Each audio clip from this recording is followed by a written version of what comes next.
Morning students. आज हम बात करेंगे एन फ्रैंक के बारे में। ये जो डायरिस्ट है, ये जो गर्ल है, इसके लिए एक चैप्टर जो है डेडिकेटेड है एक एनसीईआरटी में भी और हमारे J&K board of school education की बुक में भी है। दोनों में ही ये चैप्टर जो है वो इंक्लूडेड है। तो लेसन का नाम है from the diary of a young girl. और ये एन फ्रैंक ने डायरी लिखी थी, लेकिन इसको पब्लिश वो खुद नहीं कर सकी क्योंकि उसकी चाइल्डहुड में ही, या हम कहें टीनेजर्स एज में ही, उसकी डेथ जो है वो हो गई थी। तो 2 साल वो छुपी रही थी, हाइडिंग में रही थी अपने फादर की स्टडी में जो उनकी अपस्टेयर्स पे थी, और वहीं पे उसने वो डायरी जो है वो लिखना शुरू की थी। अगर हम उसकी राइटिंग लाइफ को देखें तो वो सिर्फ 2 साल का ही पीरियड रहा है अप्रॉक्सीमेटली, और 2 साल में ही वो उसमें बहुत सारी ट्रांसफॉर्मेशन जो है वो आई थी फ्रॉम उसकी राइटिंग्स को हम उसकी जो ट्रांसफॉर्मेशन है या राइटिंग है डायरी में, उसको हम डिवाइड कर सकते हैं टू 2 पार्ट्स। एक तो first year and then to the second year. तो फर्स्ट ईयर में जो उसने डायरी लिखी है उसमें उसने इतना ज़्यादा उसको इंटेंस नहीं लिखा है जितना कि उन्होंने उसको सेकेंड जब रिवाइज्ड उसको किया तब किया गया उसको ज़्यादा इंटेंस। जैसे कि हम देखें कि अगर हम उसके फर्स्ट पार्ट को एनालाइज करें तो उसमें हमें ये देखने को मिलता है कि वो जो गर्ल है वो बहुत ही ज़्यादा मेच्योर राइटर है at such an age of 13, जबकि वो अपने टीनेज में थी और ये डायरी जो है उसको एज ए गिफ्ट मिली थी अपने पेरेंट्स से।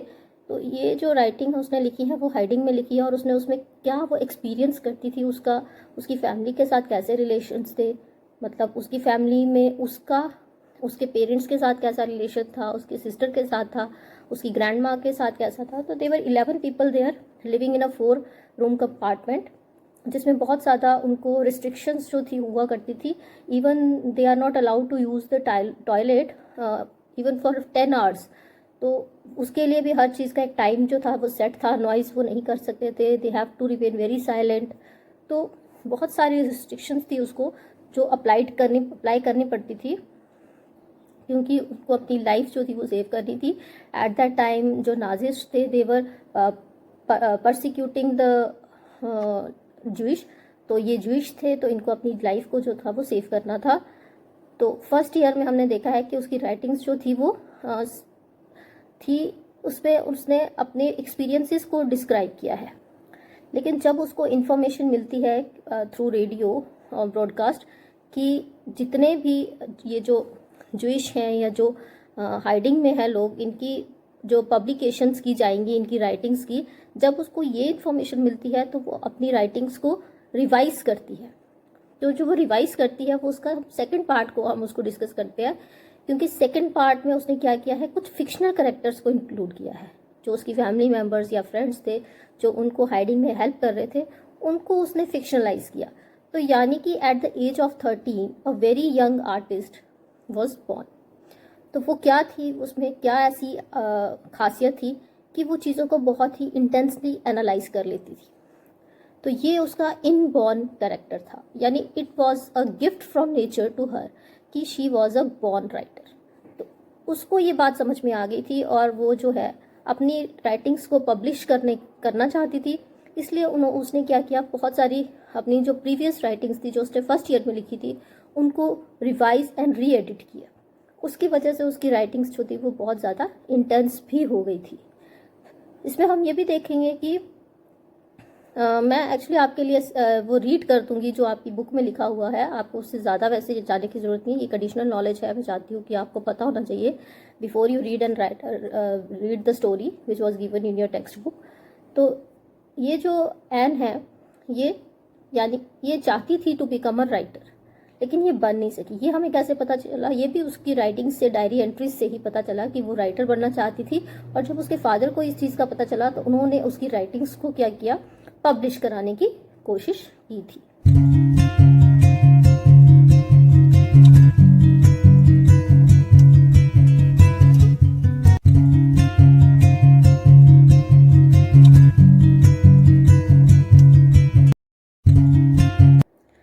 तो ये कुछ लाइंस हैं जो उसने खुद अपनी डायरी में लिखी हैं, जैसे कि I want to be useful और bring enjoyment to all people, even those I have never met. I want to go on living even after my death. And that's why I'm so grateful to God for having given me this gift, which I can use to develop myself and to express all that's inside me. तो ये lines उसकी diary में लिखी हुई मिली है. When I write, I can shake off all my cares. My sorrow disappears. My spirits are revived. But, and that's a big question, will I ever be able to write something great? Will I ever become a journalist or a writer? And if I don't have the talent to write books or newspaper articles, I can always write for myself. But I want to achieve more than that. तो ये जो lines हैं उसकी diary में जो मिली हैं अलग अलग जगह से, जो हमने देखी हैं, ये अलग अलग जगह पे उसने ये लाइन्स लिखी हुई थी. तो इनसे ये पता चल जाता है कि she has the talent of writing and she enjoyed it. This is what her pastime during the days of her hiding. And moreover she want to express her life, her views, what she thinks through the writings. तो उसमें कुछ और lines भी हैं, जैसे I have asked myself again and again whether it wouldn't have been better if we hadn't got into hiding. तो वो hiding से परेशान थी, उसको वो बहुत बुरा लगता था because she seems to be in a cage. तो she wanted to be get free from that so that he can enjoy what other people can enjoy. तो यहाँ पे हमें उसकी परेशानी, उसकी जो एक घुटन थी उसके अंदर, उसको भी फील करने के हम उसको फील कर सकते हैं यहाँ से. तो जैसे कि if we were dead now and did not have to go through this misery, let something happen soon. Nothing can be more crushing than this anxiety.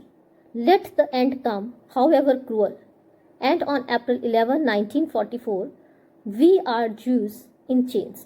तो ये उसकी राइटिंग्स के एक्सक्रप्ट्स उसकी राइटिंग पे से हमें मिले हैं, तो जिसमें उसने अपनी जो एक एंग्जाइटी है उसके बारे में एक्सप्लेन किया है. तो ये राइटिंग्स आपको उसकी बुक में नहीं मिलेंगी, आपकी बुक में नहीं मिलेंगी, क्योंकि आपकी बुक में जो है उसकी फर्स्ट पार्ट जो उसकी लाइफ का था, जब उसने डायरी एंट्री लिखना स्टार्ट की थी, उसके बारे में जो है वो ज़्यादा दिया गया है. तो जो आपकी स्टोरी है या चैप्टर है आपका, जो प्रोज पार्ट है, उसमें भी आपको उसके सिर्फ स्कूल डेज के बारे में ही ज़्यादा बताया गया है. तो उसकी जो लेटर राइटिंग है, लेटर भी इतनी ज़्यादा पुरानी नहीं है, but with in the span of 2 years ही उसने सारी राइटिंग्स की है, और उसके बारे में आपको इसमें समझने में हेल्प मिलेगी.